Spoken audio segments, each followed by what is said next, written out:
مفتی طارق مسعود special. مفتی صاحب، اللہ تعالیٰ نے اسباب کے ساتھ دنیا کے معاملات رکھے ہیں، تو پھر جب ایک شخص غریب ہے تو پھر وہ جلدی شادی کیوں کرے اور غسل اور نسل کیوں بڑھائے؟ وہ تو لوگوں پر بوجھ بنے گا اور خودکشی کی طرف جائے گا۔ بالکل درست بات کی، فی نفسی ہی درست بات کی ہے کہ جب اللہ نے اسباب کا حکم دیا ہے تو جب غریب آدمی شادی کرے گا یا بچے پیدا کرے گا تو اسباب یہ کہتے ہیں کہ خرچہ دگنا ہو جائے گا، پھر بچے آتے چلے جائیں گے، ان کا بھی خرچہ، تو پیسے ہیں نہیں، تو اسباب کی دنیا میں مسئلہ ہوگا۔ اس کا جواب آج کا پورا بیان ہے کہ عقل استعمال کی جائے گی وہاں جہاں شریعت نے اجازت دی ہے۔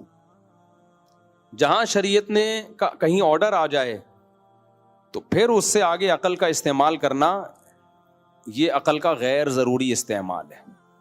یہ تو اس کا جواب ہو گیا شریعت کی روشنی میں۔ دوسرا جواب ہو گیا عقل ہی کی روشنی میں، ہم اس سے یہ جواب لیتے ہیں۔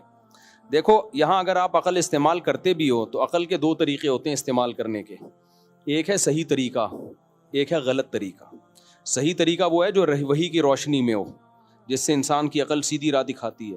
غلط طریقہ وہ ہے کہ خواہشات کو سامنے رکھ کے آپ عقل استعمال کرو۔ ایک چرسی جب چرس پیتا ہے وہ بھی عقل استعمال کرتا ہے خواہشات کو سامنے رکھ کے کہ یار اب پینے تو مزہ آئے گا، دیکھیں گے بعد میں توبہ کر لیں گے یا علاج کر لیں گے۔ یہ عقل کا صحیح استعمال نہیں ہے، بلکہ یہ وہ عقل ہے جو خواہشات سے مغلوب ہے۔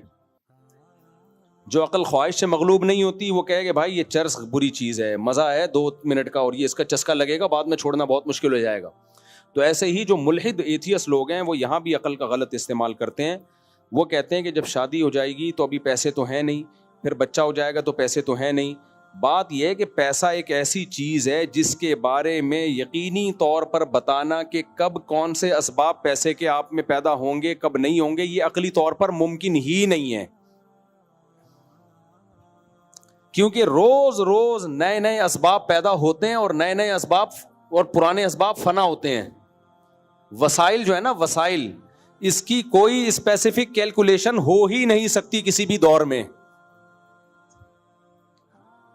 دنیا میں کتنے وسائل ہیں ہمارے پاس، کوئی کیلکولیٹ کر کے بتا سکتا ہے؟ اور اگر کیلکولیٹ کر لیے تو موجودہ ہے نا، ہو سکتا ہے کل کوئی نئے وسائل دریافت ہو جائیں۔ تو یہ ایک ایسی چیز ہے، تبھی علماء کہتے ہیں جس کے ہاتھوں میں کمانے کی طاقت اور پاؤں میں چلنے کی طاقت ہو وہ مالدار ہے، کیونکہ پیسے نہیں ہے لیکن کما سکتا ہے۔ وہ کل دہاڑی لگ جائے اس کی، کل کوئی جاب لگ جائے، کچھ بھی نہیں آتا یوٹیوب پہ کھانے پکانے کی ترکیبیں بنا کے ڈالنا، کچھ بھی نہیں آتا یوٹیوب پہ گالیاں دینا شروع کر دیں، چینل بوسٹ کر جائے گا اس کا۔ آپ یہ بلاگر کو دیکھو نا، میں آ گیا ہوں، ٹھش پش کرتے رہتے ہیں، پھینکتے رہتے ہیں، اور ملینز میں چینل ان کے، میں لیٹرین میں بیٹھا ہوا ہوں، واش روم میں بیٹھا ہوا ہوں، قبض ہو گیا مجھے، لوٹا لے کر آؤ، ایسا چلے گا آپ بھول جاؤ گے۔ 10 سال پہلے کوئی بتا سکتا تھا کہ یہ بھی کوئی پیسہ کمانے کا طریقہ ہوگا؟ میں واش روم میں بیٹھا ہوا ہوں، کوئی بتا سکتا تھا؟ اتنے نت نئے طریقے۔ عقل خود کہہ رہی ہے کہ اس کے بارے میں، کسی کے بارے میں یہ رائے قائم کرنا کہ یہ غریب ہے تو غریب ہی رہے گا، یہ پاسبل ہی نہیں ہے، اور یہ امیر ہے تو کل بھی امیر ہی رہے گا۔ اگر یہ فلسفہ ہو تو امیر کو بھی شادی نہیں کرنی چاہیے۔ وجہ اس کی یہ ہے کہ آج آپ کی فیکٹری ہے، ہو سکتا ہے فیکٹری کو آگ لگ جائے، ہو سکتا ہے ورلڈ ٹریڈ سینٹر میں جو بزنس مین بیٹھا کرتے تھے نا، زرداری کچھ بھی نہیں تھا ان کے مقابلے میں، وہ سب 4 شادیاں کرنے کا پروگرام تھا ان کا کہ ہمارا تو خربوں کا بزنس ہے، جہاز آیا پورے بزنس کی باٹ لگا دی، روڈوں پہ آ گئے، خودکشیاں کی ہیں بہت، جو بچ بھی گئے نا انہوں نے بھی خودکشیاں کر لی۔ تو المال غاد ورائہ، پیسہ ایسی چیز ہے آج آیا کل گیا، تو اس لیے شریعت نے اس میں مدار اس پر رکھا ہے کہ بالقوہ، بالقوہ کا مطلب ہاتھ پاؤں سلامت ہیں یا نہیں ہیں، بس کافی ہے۔ سمجھ میں آ رہی ہے بات کہ نہیں آ رہی؟ اور دوسری بات، عقل کیا کہتی ہے؟ آپ غریب ہیں تو کیا دنیا کے سب سے غریب آپ ہی ہیں؟ یہ تو عقل کہتی ہے کہ آپ غریب ہیں تو ڈیفنس کی لڑکی سے شادی نہ کریں، لیکن یہ نہیں کہتی کہ آپ غریب ہیں تو اپنے سے بھی زیادہ غریب سے شادی نہ کریں، کیونکہ اگر آپ کی آمدن فار ایگزامپل 10,000 ہے، بہت ہی غریب کی ہوگی نا، تو ایسے لوگ بھی آپ کو مارکیٹ میں مل جائیں گے جن کے باپ، جن کی آمدن 5,000 ہے اور اس میں 6 بیٹیاں پال رہے ہیں وہ، تو اس کے حساب سے 10 والا کیا ہے؟ غریب ہے مالدار ہے؟ مالدار ہے. کیونکہ امیر اور غریب کی کوئی اسپیسیفک ڈیفینیشن نہیں ہے, یہ امور اضافیہ ہوتے ہیں. امور اضافیہ کا مطلب یہ ہوتا ہے کہ ہم اس میں ایک دوسرے سے کمپیئر کر کے کہتے ہیں کہ یہ امیر ہے اور یہ کیا ہے, غریب ہے. مثال کے طور پر دیکھو, ایک آدمی کو کسی گاؤں سے آیا اور کراچی میں چوکی داری کی نوکری مل گئی, اس کو کسی گلی میں چوکیدار لگ گیا. وہ گاؤں فون کر کر کے خوشی سے بتاتا ہے میں باروزگار ہو گیا ہوں, میرا روزگار لگ گیا ہے کراچی میں, مجھے ایک گلی میں چوکیدار کی نوکری مل گئی ہے, اب میری شادی کراؤ. گاؤں والے ڈھول بجاتے ہوئے آتے ہیں اور سب لوگ اپنی بیٹیاں پیش کر رہے ہوتے ہیں, یار یہ لڑکا منڈا کراچی میں اس کی جاب لگ گئی, ہماری بیٹی لو. وہ کہہ رہے ہماری بیٹی لو. کیا مطلب, ان کے لحاظ سے وہ مالدار ہے. سمجھ میں آ رہی ہے بات کہ نہیں آ رہی؟ وہ آپ کو غریب لگ رہا ہے.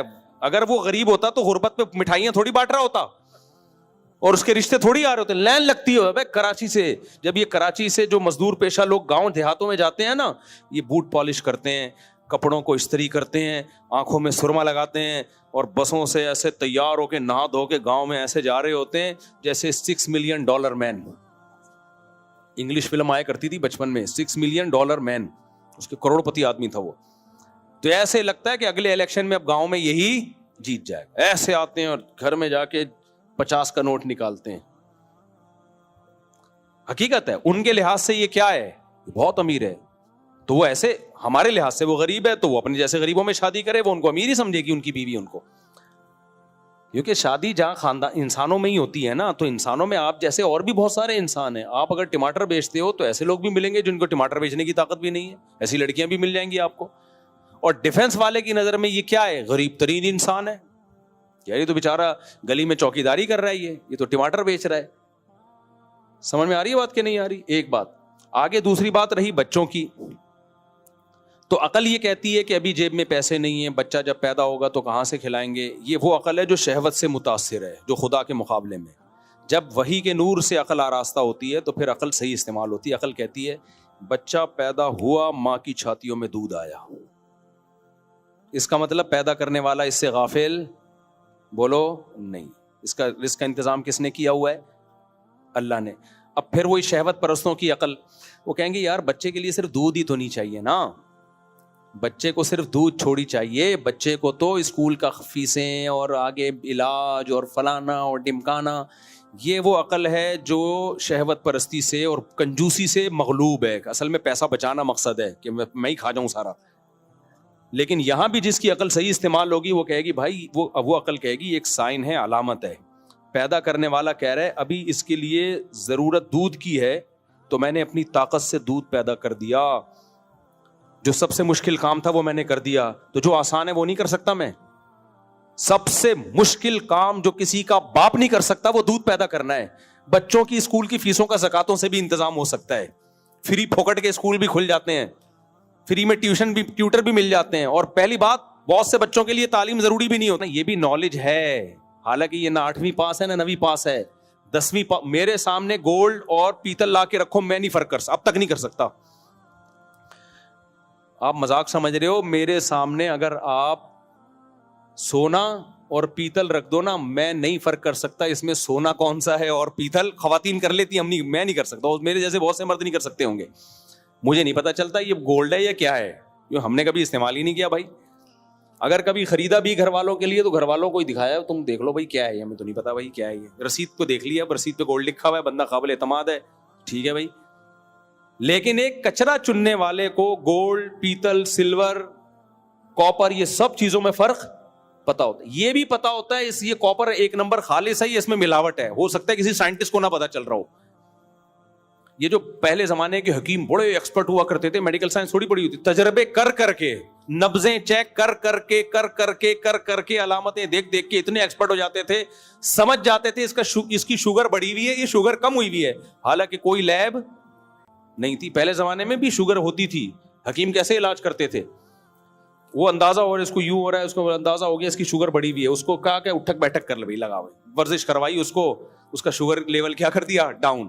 اصطلاحات نہیں تھی لیکن علاج تھے, علاج پہلے بھی ہوتے تھے. یہ روٹ کینال جو ہے نا, روٹ کینال فرعونیوں کا ہوا ہے, اس زمانے میں بھی یہ روٹ کینال ہوتا تھا, حالانکہ روٹ کینال کا لفظ بھی نہیں تھا اس زمانے میں. تو علم کا مطلب صرف اسکول کالج نہیں ہوتا, میں اپنے دوستوں کو جانتا ہوں جنہیں جو پڑھتے ہی نہیں تھے کمپیوٹر پہ بیٹھے ٹھش پش کرتے کرتے ویب سائٹ ڈیزائنر بن گئے, لوگوں کو بڑی بڑی کمپنیوں کو ویب سائٹ بنا کے دے رہے ہیں اور کروڑوں پتی بن گئے. وہ بھی تو علم ہے, کوئی کمپیوٹر سائنس میں انہوں نے پڑھا بھی نہیں ہے, ڈپلوما بھی نہیں کیا. تو آپ کے بچے کے لیے تعلیم ضروری ہے, کتنی ضروری ہے یہ خدا کو پتہ ہے. اللہ آپ کے بچے کو اسکول کے پیسے یا تو دے دے گا یا نہیں دے گا, اور بول دے گا نہیں دیے تو اس کا مطلب اس کے لیے نہیں دینا زیادہ ضروری تھا, دے دیتا تو یہ بیکار بن جاتا انسان. تو اب اللہ نے ایک سائن کے طور پہ بتا دیا کہ میں نے دودھ پیدا کر دیا, جو سب سے مشکل کام تھا, جو کسی کا باپ بھی پیدا نہیں کر سکتا تھا اور اب تک پیدا نہیں کر سکا. تبھی ڈاکٹر کہتے ہیں ماں کے دودھ کا آلٹرنیٹ کوئی ہے ہی نہیں. تو یہ سائن ہے, علامت ہے کہ جو دودھ پیدا کر سکتا ہے, جو کوئی نہیں پیدا کر سکتا, تو وہ باقی چیزیں کیوں پیدا نہیں کر سکتا. یہ تو ایک علامت ہے کہ وہ غافل نہیں ہے. تو اس لیے جو فیملی پلاننگ والے کہتے ہیں نا جتنی آمدن اس حساب سے بچے پیدا کرو, اسلام میں اس کی حرام ہے یہ سوچ کے نسل روکنا. اسلام کہتا ہے رزق کا وعدہ کس نے کیا ہے, رزق اللہ کی ذمہ داری ہے. تو یہ بچے اللہ کی مخلوق پہلے ہیں, تمہاری اولاد بعد میں. ہاں بکریاں اتنی رکھو جتنا چارہ کھلا سکتے ہو, کیونکہ جانور پہ اللہ نے تمہیں کنٹرول دیا ہے. اگر مرغیوں کا دانہ تمہارے پاس نہیں ہے تو بھوکا مت مارو ان کو, کیونکہ جانور ہمارے لیے مسخر ہیں, ہم ان کی نسل بڑھا بھی سکتے ہیں اور اپنے حساب سے گھٹا بھی سکتے, اجازت دی ہے. انسان پہ ہمارا کنٹرول نہیں ہے, اللہ نے ہمیں نہیں دیا کہ اتنے بچے پیدا. انسان تو مقصود کائنات ہے, اس کی گروتھ کتنی ہوگی, کتنی کم ہوگی, کتنی زیادہ ہوگی, یہ قدرت کے اپنے ہاتھ میں ہے. اس میں انسانوں کو ٹانگ اڑانے کی اجازت نہیں. انڈیویجولی کسی کوئی بیوی بیمار ہو گئی, کوئی مسئلہ ہو گیا, وہ ایک الگ بات ہے. عمومی سطح پہ یہ تحریک بالکل حرام ہے کہ نسل بڑھاؤ یا نسل گھٹاؤ. نہ بڑھاؤ نہ گھٹاؤ, یہ کس کے ہاتھ میں ہے, اللہ کے ہاتھ میں. آپ کی آمدن ہے نہیں ہے, نسل روکنے کی آپ کو اجازت نہیں ہے, بلکہ یہ تو آپ کی انویسٹمنٹ ہے. ہو سکتا ہے غریب کو اللہ بچہ دے اس لیے رہا ہو کہ تیری غربت ختم ہو, کیونکہ یہ بچہ 15-20 سال میں بڑا ہو کے کما کے کھلائے گا. میں نے بہت سے غریب دیکھے ہیں, غریب تھے بچے دبا کے پیدا ہوئے, کروڑ پتی بن گئے, وہ کروڑ پتی بن گئے. اور بہت سے امیر دیکھے ہیں بچے ہی نہیں تھے, کاروبار دوسروں کے حوالے کیا, دکان بیچ کے کھا گئے. وہ اپنے بچے تو اپنے ابا کا کاروبار اپنا سمجھ کے چلاتے ہیں نا. اچھا میرے بھائی, اللہ تعالیٰ قرآن میں فرماتا ہے جب فرشتوں کا قانون صحیح ہو گیا میرے بھائی, مفتی صاحب ناراض نہیں ہوئیے گا, مجھے لگتا ہے کہ آپ بھی عام نوجوانوں کی طرح ہی ہیں, زیادہ بزرگوں اور متقی معلوم نہیں ہوتے. آپ ہمیں جیسا علماء صلحاء ہوتے ہیں, یعنی آپ بھی نارمل لگتے ہیں, ہمیں کوئی بزرگ ٹائپ کی چیز نہیں لگتے. تو ہے, میں نے کب کہا ہے میں بزرگ ہوں بھائی, میں تو سادہ سا شادیوں والا انسان. میں تو خود لوگوں کو دوسروں سے بیعت کا مشورہ اسی وجہ سے دے رہا ہوتا ہوں. بھائی فیروز میمن صاحب سے بیعت ہو جاؤ, جا کے بیعت ہو جاؤ. یہ یہاں پر مولانا محمد احمد صاحب ہیں, ان سے بیعت ہو جاؤ. اور جامع رشید میں مفتی عبدالرحیم صاحب ہیں, مولانا قاسم صاحب ہیں, ان سے بیعت ہو جاؤ. دارالعلوم کرنگی میں حضرت مفتی عبدالرؤف صاحب ہیں اور دوسرے ان سے بیعت ہو جاؤ. KPK میں حضرت پیر مختار الدین شاہ صاحب ہیں, بڑا زبردست سلسلہ, ان سے بیعت ہو جاؤ. تو ہم تو خود آپ کو مشورہ دے رہے ہیں اس سلسلے میں. جی ہاں, سوال کرنے کا مقصد ہے کہ آپ بزرگ بنو. ان کا مقصد یہ ہے, جنہوں نے بھی سوال کیا نا کہ آپ کیوں ایسے ہو, آپ بنو, آپ نیک بنو. تو کوشش کرتا ہوں انشاءاللہ کل سے. نصیحت تو سننی چاہیے نا, کوشش کریں گے انشاءاللہ. اچھا میرے بھائی, ایک صاحب اعتراض کر رہے تھے, آج کے دور میں موبائل میں ذخیرہ حدیث اور درجنوں تفاسیر مل جاتی ہیں, بہت علم موجود ہے, جبکہ پہلے تو ایک حدیث سے حاصل ہوں گی, اتنا دور سفر کرنا ہوتا تھا, وسائل نہیں تھے. تو پھر تم نے یہ کیوں فرض کر لیا کہ ہمارا علم ائمہ اربع اور اسلاف سے زیادہ نہیں ہو سکتا؟ تو بہت یہ فرض نہیں, حقیقت ہے ہمارا علم ان سے زیادہ نہیں ہو سکتا. یہ کہتے ہیں آج کل تو گوگل پہ ساری حدیثیں مل جاتی ہیں, ائمہ کرام کو تو دور دور سفر کرنا پڑتا تھا. تو ائمہ کرام نے دور دور سفر کیا ہے اور سفر کر کے حدیثیں لی ہیں, سینوں میں محفوظ کی ہیں. آج ہم گوگل سے سرچ کر کے لیتے ہیں. ان کے علم میں اور ہمارے علم میں فرق یہ ہے کہ ان کا علم مشاہدے پر مبنی تھا. انہیں جب کوئی حدیث پہنچتی تھی اپنی سند کے ساتھ پہنچتی تھی, اور ایک ایک دو سلسلوں کے ساتھ. جیسے امام حنیفہ کو کوئی حدیث پہنچے گی تو امام حنیفہ کیا حدیث میں بیان کریں گے کہ مجھے بیان کیا, جیسے ان کی جو مضبوط ترین سند ہے, مجھ سے بیان کیا حماد الکوفی نے, بہت بڑے کوفہ کے فقیہ ہیں. وہ کہیں گے مجھ سے بیان کیا ابراہیم نخعی نے, بہت بڑے تابعی ہیں, وہ بہت بڑے فقیہ ہیں. جنہوں نے تابعین کو نمازیں پڑھتے ہوئے دیکھا وہ کہیں گے مجھ سے علقمہ نے بیان کیا وہ عبداللہ بن مسعود کے ساتھ پوری زندگی ان کی چپک کے گزری ہے, ٹھیک ہے نا, ساری زندگی اٹھنا بیٹھنا عبداللہ بن مسعود کے ساتھ رہا. اور عبداللہ بن مسعود سے وہ بیان کرتے ہیں, اور عبداللہ بن مسعود نبی کے ساتھ ساری زندگی چپک کے رہے ہیں بالکل. صحابہ کہتے ہیں ہم آپ کو گھر کا فرض سمجھتے تھے. تو یہ علم گوگل اس کے لیول کا ہو ہی نہیں سکتا. تو یہ بکواس ہے کہ ان چاروں امام اور ان مجتہدین سے زیادہ ہمارا علم ہے, چونکہ ہم نے مکتبہ شاملہ اور مکتبۃ التراث اور گوگل ہمارے پاس ہے. آپ کا سارا کتابوں کا بوجھ بھی آپ رکھ لو تو آپ کی مثال ایسے ہی ہے کمثل الحمار یحمل اسفارا. وہ تفقع, وہ بصیرت, وہ تقوی اور مشاہدہ کا علم. جیسے کوئی حدیث صحابی بیان کر رہا ہے تو وہ ان کو دیکھ بھی رہے ہیں, نماز پڑھتے ہوئے دیکھ رہے ہیں, زکاتیں دیتے ہوئے دیکھ رہے ہیں, تو وہ علم کا. ہاں یہ ہر انسان سے ہو سکتا ہے کہ کوئی حدیث کسی تک نہ پہنچی ہو, تو یہ تو آج بھی ہو سکتا ہے. کتنی دفعہ آپ تحقیق کر رہے ہوتے, گوگل, مکتبہ شاملہ سب میں تلاش کر لیا, بعد میں پتا چلا یار یہ تو حدیث موجود ہے, ہماری نظر سے نہیں گزری. تو یہ ان کے ساتھ بھی ہو سکتا تھا, لیکن ان کے ساتھ اگر ہوا ہے ایسا تو ان کے شاگردوں نے کریکشن کر لی کہ یار ہمارے استاذ کو یہ حدیث نہیں پہنچی تھی, تو انہوں نے کریکشن کر لی اور وہ فقہ کا حصہ بن گئی وہ. اور آج کریکشن بھی نہیں کرتے. اور سب سے بڑی بات یہ جو تفقع اور بصیرت ان لوگوں میں تھی وہ تھوڑی آج ہو سکتی ہے. یہ خوب سمجھ لو, فقہ پہلے مدون ہوا ہے, حدیث بعد میں مدون ہوئی ہے. قرآن و سنت سے مسائل نکال کے کتابیں پہلے لکھی گئی ہیں اور حدیث کی کتابیں بعد میں لکھی گئی ہیں. تو اب اگر ہم ان لکھی ہوئی کتابوں ہی کے محتاج ہوتے تو اس کا مطلب اسلامی قانونی غلط مرتب ہو گیا تھا پہلے. تو یہ تو بات ہی الٹی ہو جائے گی کہ مطلب 200-300 سال تک تو مسلمان گھاس کھاتے رہے تھے, اس کے بعد حدیث مرتب ہوئی اور سیدھے اسلام پہ آئے. ایسا تھوڑی ہے بھائی, حدیث مرتب بعد میں ہوئی ہے.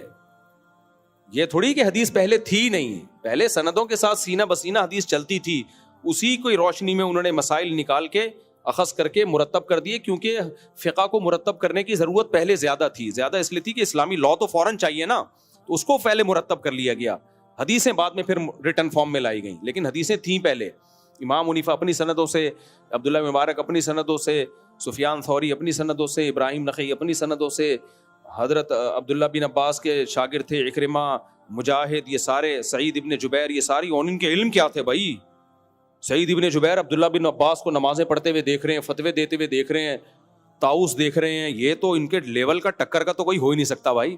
مجھے ایک بات بتاؤ, آج ہمارے پاس ایک کوئی شخص آ جائے جس نے 23 سال نبی کی زندگی میں کے ساتھ گزارے ہوں, نبی کے ساتھ جس نے 23 سال گزارے ہوں, 20 سال نبی کے پیچھے نمازیں پڑھی ہوں, جہاد کیا ہو, اور وہ ہمیں بتائے نبی نے ایسے نماز پڑھی. آپ ساری بخاری مسلم کو ایک طرف رکھ دو گے, آپ بولے گا بھائی سب کے کیا کر دو سائڈ پہ, یہ تو دیکھ کے آ رہا ہے, یہ کیا کر رہا ہے, دیکھ کے آ رہا ہے. اب کوئی ایسا بندہ آنا ممکن نہیں ہے اس لیے, لیکن یہ چاروں ائمہ انہوں نے جن سے علم حاصل کیا وہ سارے ایسے ہی بندے تھے, وہ سارے ایسے بندے تھے جنہوں نے صحابہ کو دیکھا, تابعین کو دیکھا.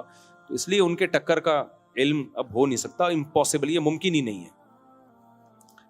تبھی آپ ان لوگوں کو دیکھ رہے ہیں جن کو ساری حدیثیں پتہ ہوتی ہیں, یہ پھینکتے کتنی لمبی لمبی ہیں. وطر کا طریقہ آج تک ہم غلط پڑھتے رہے. اس نے پوری تحقیق کے بعد ہی مسئلہ بیان کیا تھا. آج تک ہم وطر گھاس کھاتے رہے ہیں, اتنا کنفیوژن پیدا کی دنیا میں, جہاں بھی جاؤ لوگ پریشان تھے یار کہ مفتی صاحب اتنی بڑی کنفیوژن اس بندے نے. ہم نے کہا 20 سال سے ہم غلط نماز پڑھ رہے ہیں. تو وہ آپ نے دیکھ لیا, وہ وہی تھے, مکتبہ شاملہ والے ہی ہوتے ہیں یہ, وہ لوگ مکتبہ تراث والے, گوگل مفتی ہوتے ہیں یہ. تو اس کا اب تک کوئی جواب آیا نہیں ہے. اس کے جواب میں کچھ لوگوں نے ریکارڈ کروایا, حدیث میں آتا ہے 5 رکعتیں وطر پڑھتے تھے اور آخر میں بیٹھتے تھے. مفتی صاحب نے اس حدیث کا تو جواب دیا ہی نہیں ہے. تو اس حدیث کا جواب اس لیے کہ یہ اس کی دلیل میں ہے ہی نہیں, اس لیے میں نے جواب نہیں دیا. وہ تو جو آپ کے دعوے کی دلیلیں تھیں ان کا جواب دیا. اس حدیث کا مطلب کہ 5 رکعت وطر میں آخر میں بیٹھتے تھے کا مطلب یہ ہے کہ 3 رکعت وطر اور 2 نفل, پورے کو وطر کہا گیا ہے. کیونکہ امام ترمذی نے کہا ہے پوری صلاۃ اللیل کو بھی کیا کہا جاتا تھا, وطر. تو 5 رکعت وطر میں صرف آخر میں بیٹھنے کا مطلب باقی پوری تہجد کھڑے ہو کر ہوتی تھی, آخری 2 رکعتیں بیٹھ کے ہوتی تھیں. اور یہ حدیث سے ثابت ہے نبی وطر کے بعد 2 نفل بیٹھ کے پڑھتے تھے. تو اس کا یہ مطلب کہ 2 رکعتوں کے بعد بیٹھتے ہی نہیں تھے, یہ آپ کی بنائی ہوئی تفسیر ہے, حدیث میں نہیں ہے. ہاں ایک حدیث میں یہ آتا ہے کہ 5 رکعت وطر پڑھتے تھے اور 2 رکعتوں کے بعد نہ بیٹھتے تھے نہ سلام پھیرتے تھے. وہ ابن جریج سے مروی ہے جو مدلس ہے اور عن کے ساتھ ہے, تو وہ انتہائی شدید ضعیف حدیث ہے وہ. اور ایک نے تو اتنی لمبی پھینکی, میرے نیچے نا اس کلپ پہ کچھ افلاطونوں کے کمنٹس آئے ہوئے ہیں کہ ارے مفتی صاحب نے بڑی خیانت کی ہے, یہ حدیث تو چرا لی مفتی صاحب نے. حضرت عطا کہتے ہیں کہ نبی صلی اللہ علیہ وسلم 3 رکعت وتر پڑھتے تھے اور 2 رکعتوں کے بعد بیٹھتے بھی نہیں تھے اور آخری رکعت میں سلام پھیرتے تھے, اور بیٹھتے بھی نہیں تھے نہ سلام پھیرتے تھے. مفتی صاحب نے بہت بڑی چوری کر لی, یہ حدیث چھپا لی. تو حدیث کے جو عربی الفاظ ہیں وہ بھی لکھے ہوئے ہیں, نیچے ترجمہ بھی. عربی الفاظ میں یہ کہ عطا خود ایسا کرتے تھے, اور ترجمہ کیا لکھا ہوا ہے, عطا کہتے ہیں نبی ایسا کرتے تھے. میں نے کہا یہ تو ان بغیرتوں کا حال ہے یار, تمہیں اتنا نہیں پتا چل رہا کہ عطا اپنا عمل بیان کر رہے ہیں یا نبی کا عمل بیان کر. ترجمے میں تم نبی کی طرف نسبت کر رہے ہو اور بنے ہوئے ہیں مجتہد, کہتے ہیں ہم تقلید نہیں کرتے, ہم تقلید نہیں, ہم قرآن حدیث قرآن حدیث. تو یہ منجن کسی اور کے سامنے جا کے بیچا کرو قرآن حدیث. ترجمے ان کمبختوں نے غلط کیے ہوئے ہوتے ہیں, اور کئی جگہ یہ حدیث کوٹ کی ہے کہ حضرت عطا کہتے ہیں نبی یہ کیا کرتے تھے. کہاں کہتے ہیں حضرت عطا, کہاں لکھا ہوا ہے, میں دکھاؤ. کہتے ہیں یہ لکھا ہوا ہے نا, ابے کمبخت, یہ اردو میں لکھا ہوا ہے. حضرت عطا کیا اردو اسپیکنگ تھے, اردو میں بول کے گئے ہیں.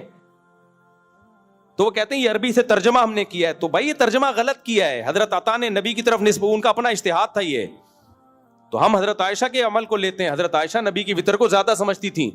حضرت عائشہ سے وتر کا وہی طریقہ ثابت ہے جس طرح سے حنفی پڑھتے ہیں,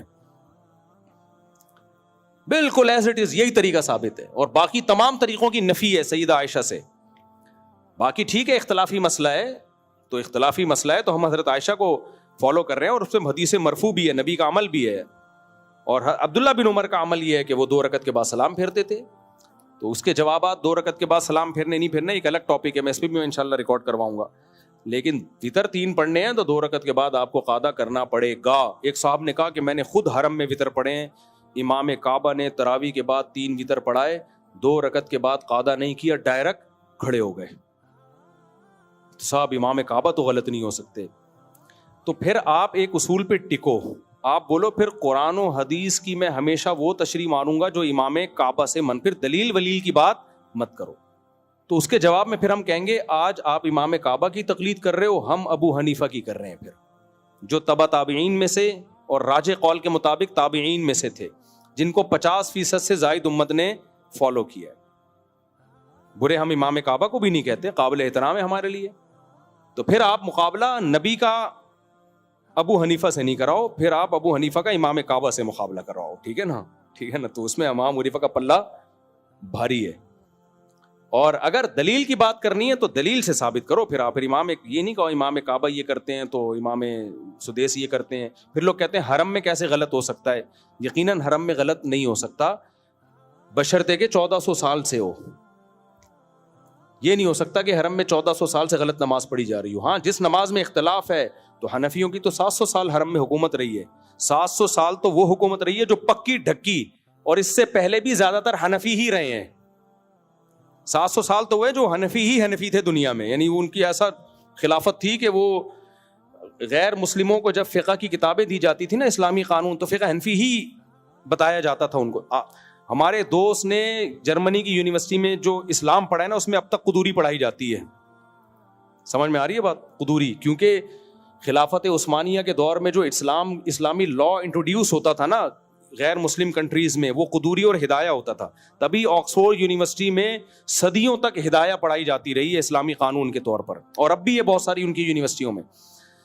خیر کہاں سے کام چلے گئے, تو خلاصہ یہ نکلا کہ یا تو تقلید کرو یا تحقیق کرو. تم کمبختو نہ تقلید کے نہ تم تحقیق کے. جہاں سے تمہیں فتویٰ مل رہا ہے اٹھا کے وہیں سے پھینک دیا. تو حرم میں تو 1400 سال پھر 20 رکعت تراویح پڑھی گئی ہے, تو آپ کیوں اس کو نہیں مانتے پھر. اچھا میرے بھائی مفتی صاحب, یہ سوال یہ کہ کوئی بھی نیاز کو کوئی بھی ہندو کو مسجد میں جانا جائز ہے اور بیان سن سکتا ہے؟ جی بالکل جائز, کیا مستحب ہے کہ اس کو مسجدوں میں لائیں اور بیان سنوائیں. غیر مسلم نبی کے دور میں بھی مسجد نبی میں آئے ہیں. مفتی صاحب میری بیٹی جس کی عمر 18 سال ہے, اس کے پاس 1.92 تولے سونا موجود ہے, اور اس طرح میری بیٹی کی عمر 16 سال ہے, اس کی پاس موجود ہے. میرے بچے دونوں فی ضمانت تعلیم حاصل کر رہے ہیں, ان کی کفالت میرے ذمہ, دونوں بچوں کی بہت لمبا میرے بھائی. دیکھو جو نابالغ بچے ہیں, بچی کی عمر 18 سال ہے, وہ تو بالغ ہے, اس کے جو گفٹ آئے یا اس کو جو سونا ملا اس کی زکوٰۃ بھی ہے, اور جو گفٹ ہیں وہ اپنی مرضی سے جہاں چاہے استعمال کرے. اور بچے کی عمر بھی 16 سال ہے, وہ بھی بالغ ہو گیا, تو دونوں کے حکام وہی ہیں جو بڑوں کے حکام ہیں. سونے پہ زکوٰۃ بھی ہے, اور جو ان کو گفٹ ملیں گے وہ اپنی مرضی سے خرچ بھی کر سکتے ہیں. نابالغ بچے کے پاس جو مال ہے اس پہ زکوٰۃ بھی نہیں ہے, اور اس کو جو گفٹ ملیں تو وہ استعمال بھی نہیں ہو سکتے, وہ بچے ہی کے مفاد میں استعمال کیے جائیں گے. وہ بچہ کسی اور کو گفٹ نہیں دے سکتا. اگر بچے کو آپ نے عادت ڈلوانی ہے گفٹ دینے کی, تو پھر جتنے ہی مالیت کا وہ گفٹ ہے سے کہیں وہ اتنے کو فلاں کو دے دے, نیت یہ کر لیں ہماری طرف سے, اور اتنے پیسے بچے کو آپ دے دیں, یا اتنی کی کوئی دوسری چیز خرید کے دے دیں.